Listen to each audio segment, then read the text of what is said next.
بسم الله الرحمن الرحيم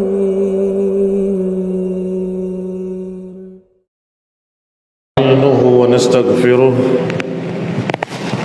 ونعوذ بالله من شرور أنفسنا ومن سيئات أعمالنا. من يهده الله فلا مضل له ومن يضلل فلا هادي له، وأشهد أن لا إله إلا الله وحده لا شريك له، وأشهد أن محمدا عبده ورسوله صلى الله عليه وعلى آله وأصحابه والتابعين وتابع التابعين ومن تبعهم بإحسان إلى يوم الدين. أما بعد، إخواني في الدين، أعزكم الله كمسلمين rahimani wa rahimakumullah. Kita telah membahas pada pertemuan yang lalu tentang Bai'atul Aqabah yang kedua, yaitu ketika Rasulullah SAW membaiat mereka dengan baiat yang berbeda dengan baiat yang pertama. Karena ketika baiat di Aqabah yang pertama disebutkan dalam riwayat dibaiat dengan bai'atun nisa. Bai'atun nisa, baiat yang tidak ada perangnya. Artinya seperti apa yang sudah kita jumpai di dalam ayat Allah Subhanahu wa taala, ya ayuhan nabi idza ja'akal mu'minatu yubayyi'naka 'ala an la yusyrikna billah wa la yasriqna wa la yaznina wa la yaqtulna. Ini namanya bai'atun nisa. Jangan syirik, jangan mencuri, jangan berzina, jangan membunuh, dan seterusnya. Adapun pada bai'atul Aqabah yang kedua, Rasulullah SAW sudah tegas membaiat mereka untuk membelanya, sehingga Rasulullah SAW menyatakan, ubayyi'ukum, aku baiat kalian agar kalian membelaku dan menjagaku seperti kalian menjaga anak-anak kalian dan keluarga kalian. Ikhwani fiddina azakumullah, kaum muslimin rahimani wa rahimakumullah. Setelah mereka baiat, ubayyi'ukum ala an tamna'uni mimma tamna'una minhu nisa'akum wa amwalakum. Aku baiat kalian agar kalian membela aku seperti kalian membela istri-istri dan anak-anak kalian. Maka Al-Barra bin Ma'rur langsung mengambil tangan Rasulullah SAW dan berkata, aku baiat padamu. Wallahu alladhi ba'athaka bil haqqi nabiyyan, sungguh demi Allah yang telah mengutus engkau sebagai seorang nabi, la namna'annaka mimma namna minhu uzurana, sungguh demi Allah yang telah mengutusmu sebagai rasul, aku akan bela engkau sebagaimana aku membela anak istriku. Fabaya', maka dibaiatlah Rasulullah SAW oleh mereka semuanya, dan mereka membaiat Rasulullah SAW dengan isi yang seperti itu. Ikhwan ibn Hazm, ada seorang dari kalangan Ansar yang berkata kepada mereka, wahai, celaka kalian, apakah kalian sudah memikirkan baik-baik apa resikonya? Kalau kalian berbaiat seperti itu, ketahuilah kalian akan menghadapi sekian banyak bangsa-bangsa manusia. Kalian akan melawan kaum kulit putih dan kulit merah. Seperti nadanya menakut-nakuti. Maka ketahuilah, kalau kalian khawatir kalian akan menyerahkan dia kepada musuh, serahkan sekarang, lepaskan sekarang, jangan ambil baiat. Tetapi kalau kalian memang siap untuk binasa, siap untuk mati dalam memerangi seluruh manusia, maka silahkan kalian baiat.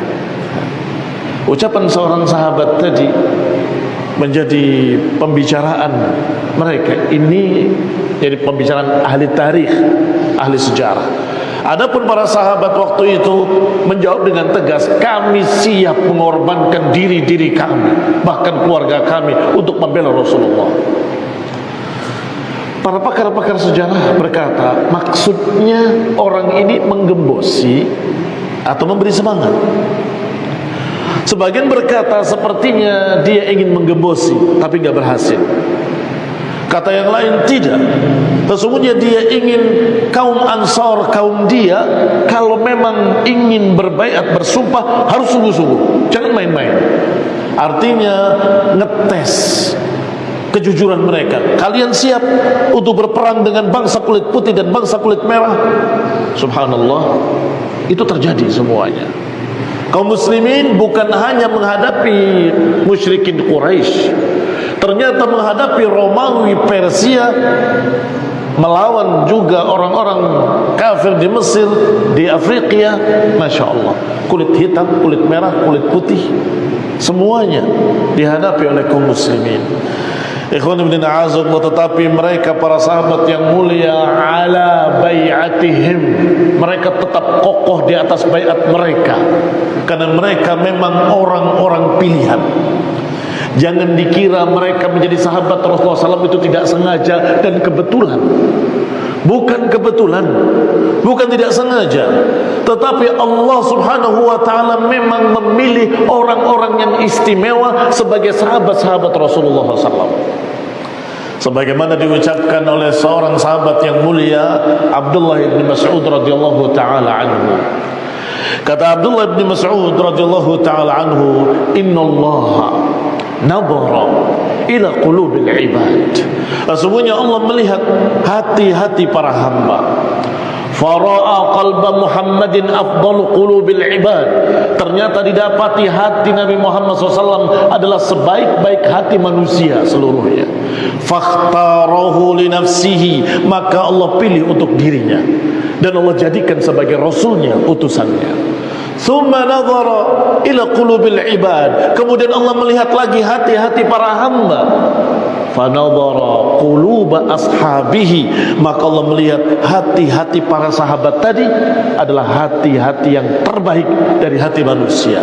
Maka Allah jadikan mereka sebagai pendukung nabinya, pembela nabinya, pejuang yang berjuang membela nabinya, menjadi mujahidin, tentara nabinya sallallahu alaihi wa ala alihi wasallam.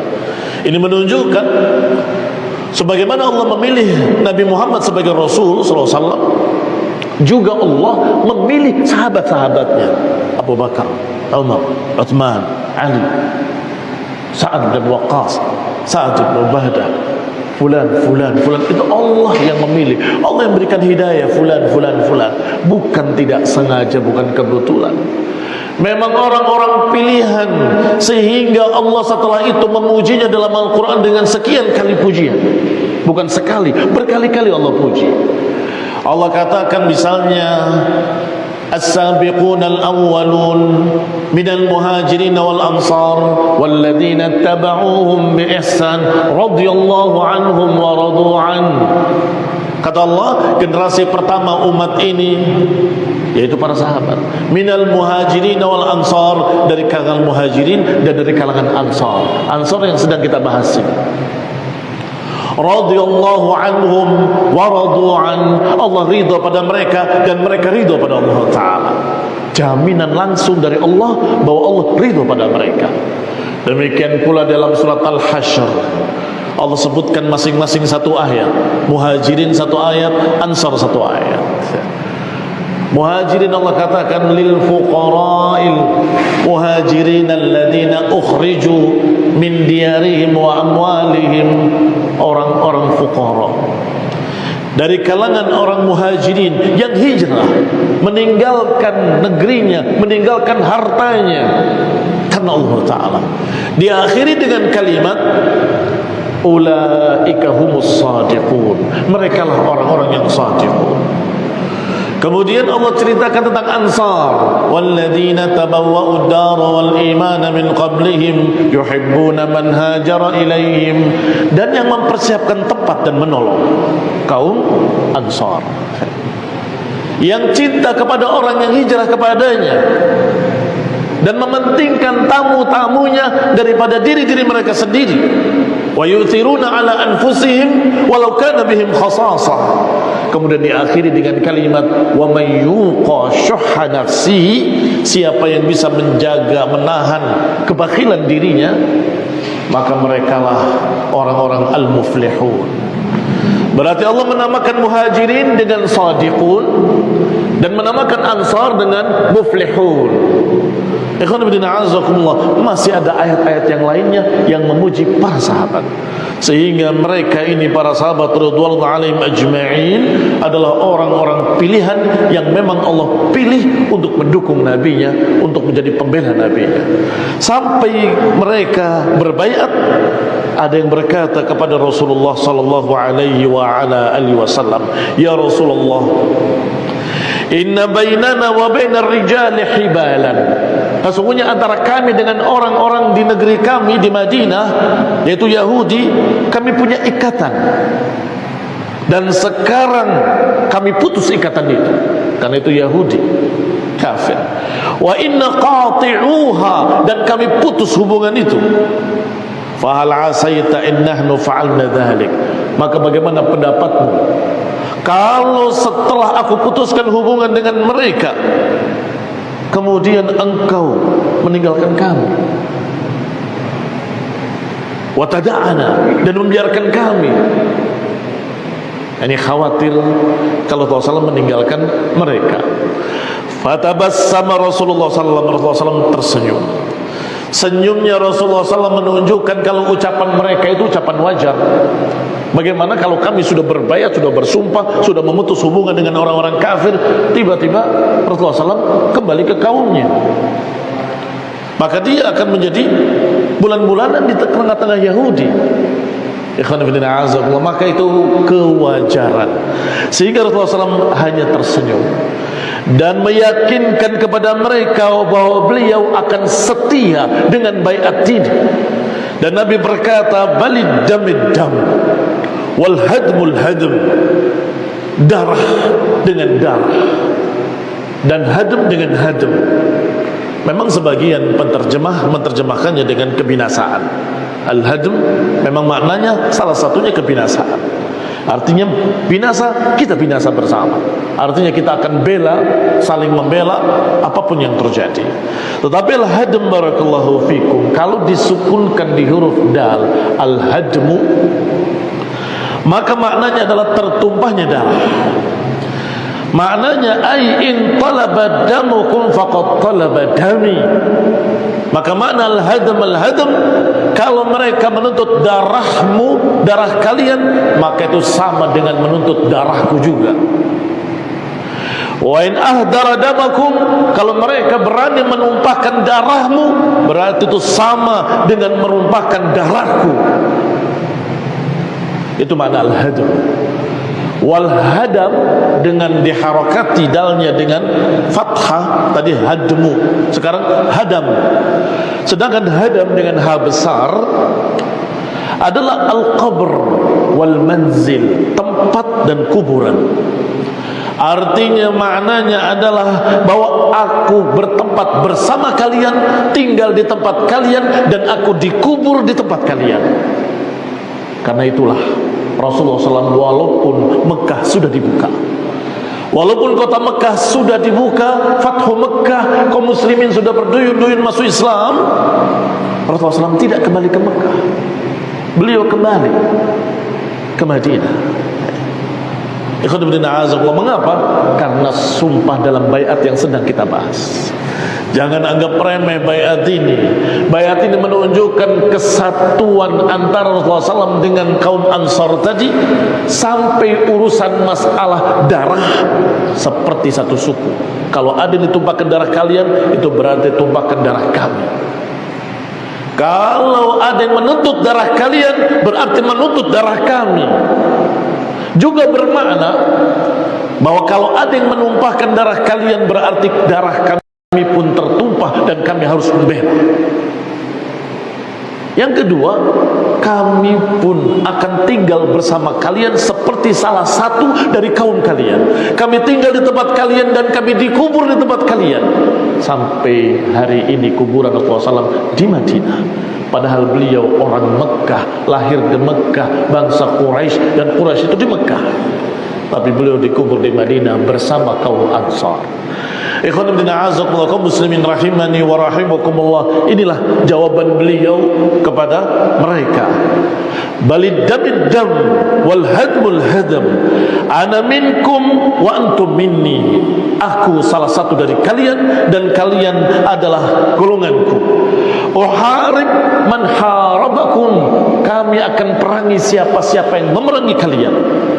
Wa usalim man salamakum, dan kami akan damai dengan siapa yang kalian damai.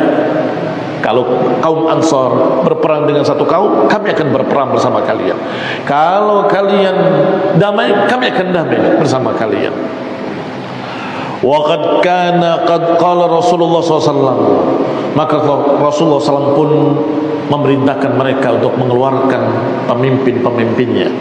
Akhriju ilayya minkum, keluarkanlah kepada aku 12 naqiban liyakunu ala qaumihim, keluarkanlah 12 nuqaba, 12 naqib dari kalian yang masing-masingnya akan memimpin kaumnya sendiri-sendiri.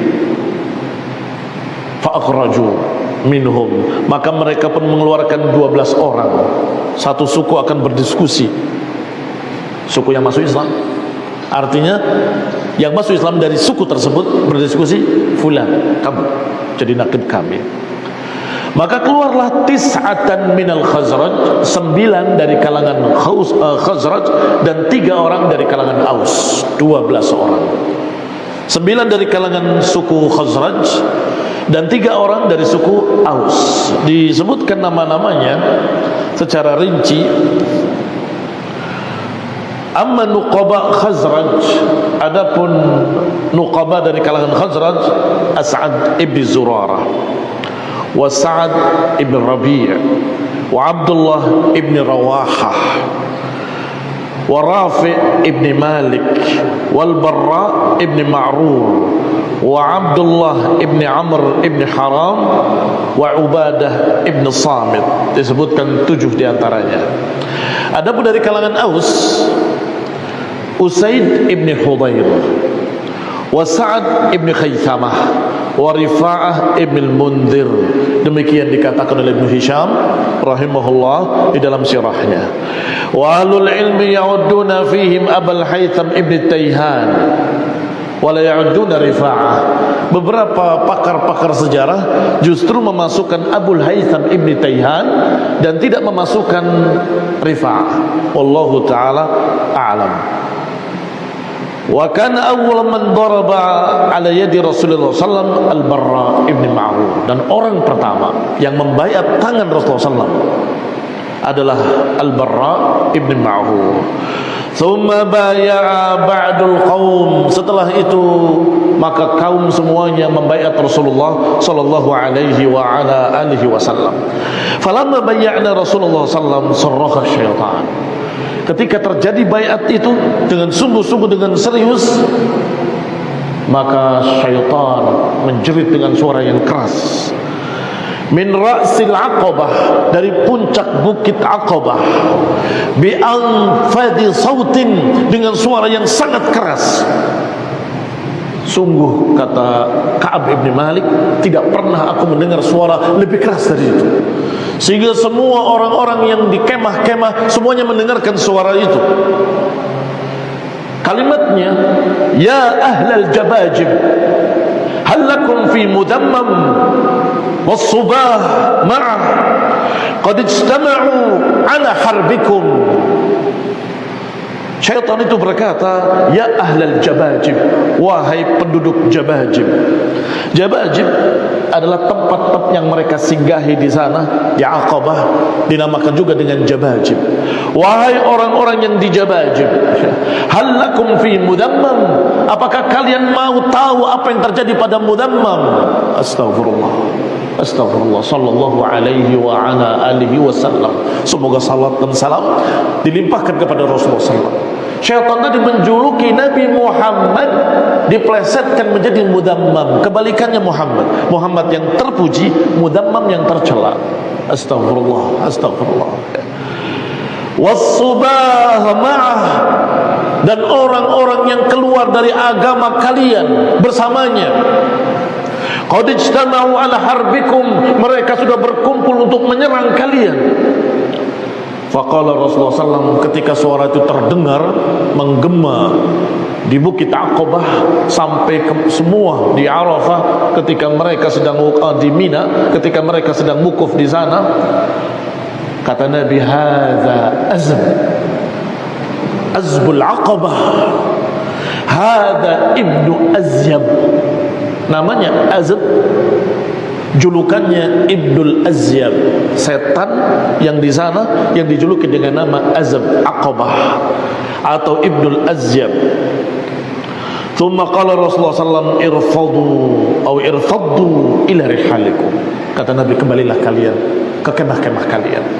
Maka mereka pun bubar ke kemah-kemah mereka.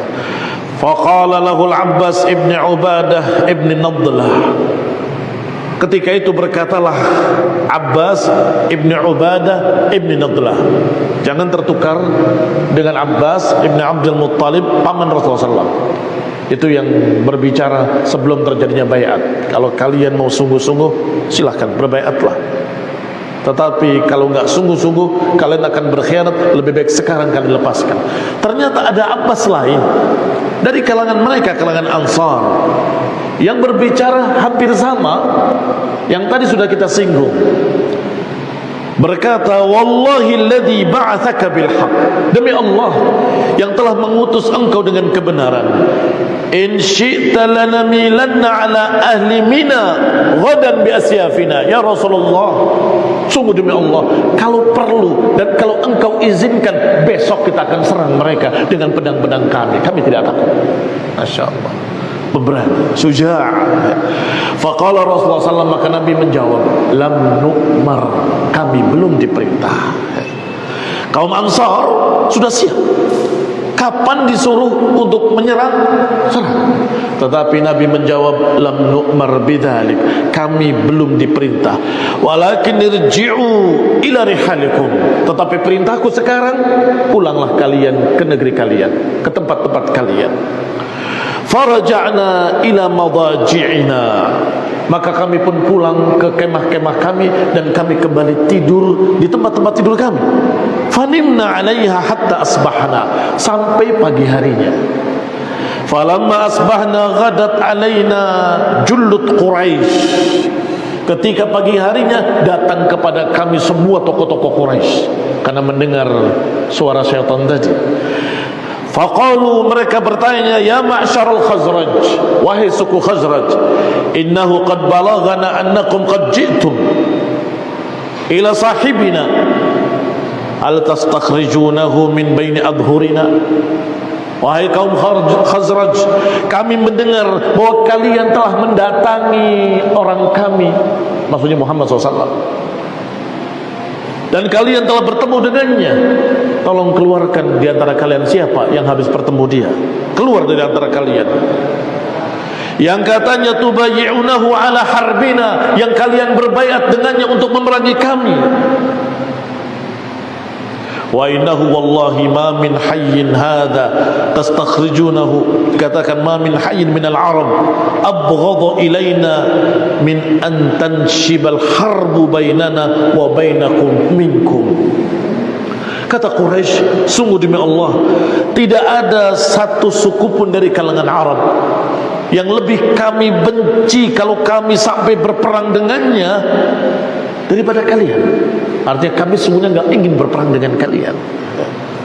Keluarkan siapa orang-orang yang sudah bertemu dengan Muhammad dan berbaiat dengannya.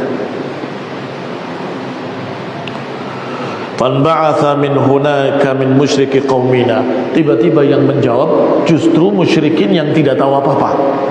Dari tokoh Khazraj yang menjawab, dengan sumpah lagi, yahlifun wallahi ma kana min hadha syai', demi Allah tidak terjadi apapun di tengah-tengah kami, tidak ada apa. Qala wa ma 'alimnahu, kami tidak tahu dan kami tidak pernah lihat apapun. Wa qad sadaqu wa lam ya'lamuhu, dan orang-orang itu jujur, memang dia tidak lihat apapun dan tidak tahu apapun. Qala wa ba'duna yandur ila ba'd, sedangkan kami yang habis baiat semalam saling memandang. Tidak disuruh menjawab, dia salah sendiri. Enggak ada, kami tidak melihat apapun dan tidak terjadi pada kami. Wallahi ma alimnahu, kami tidak tahu sama sekali.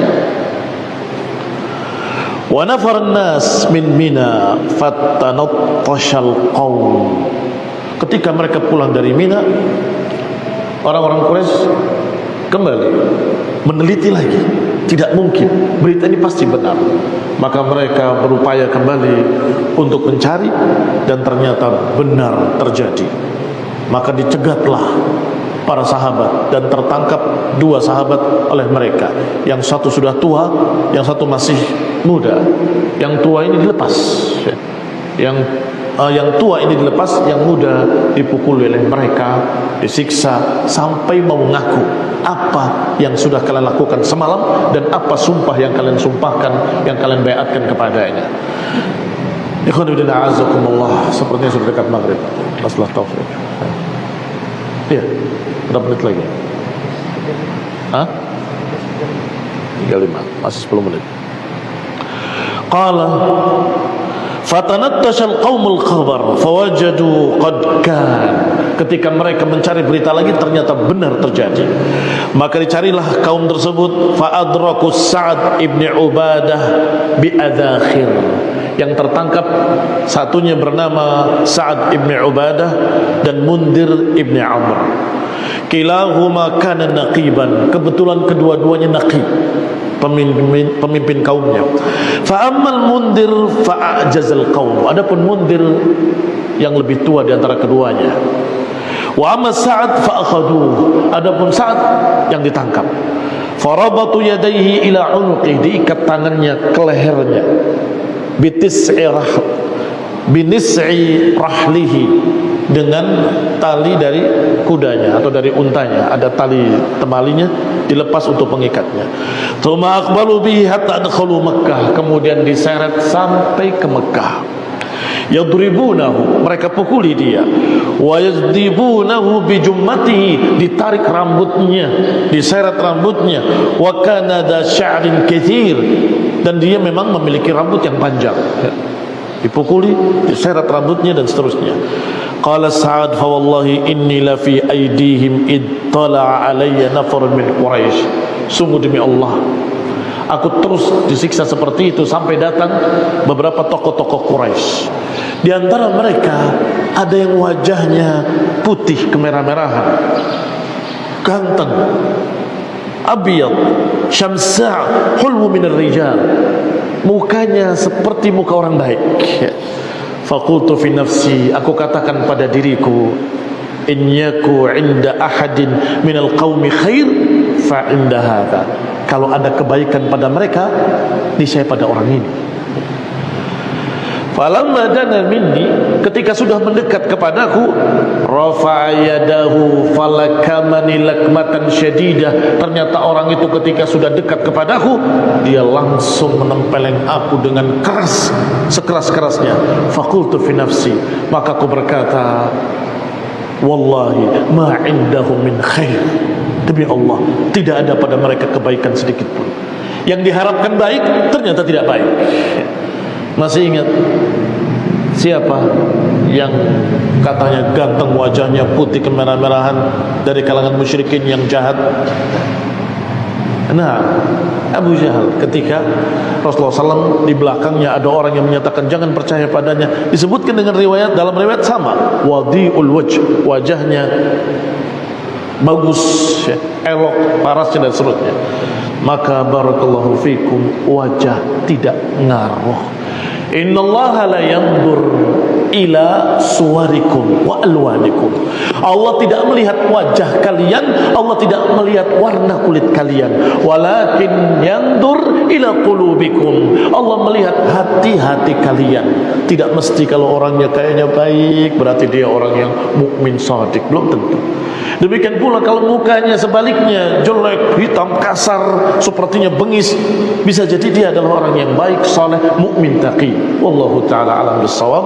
Wa sallallahu ala Muhammadin wa ala alihi wa ashabihi wa sallama tasliman katsira. Subhanakallahumma bihamdik asyhadu an la ilaha illa anta astaghfiruka wa atubu ilaik. Wassalamu alaikum warahmatullahi wabarakatuh.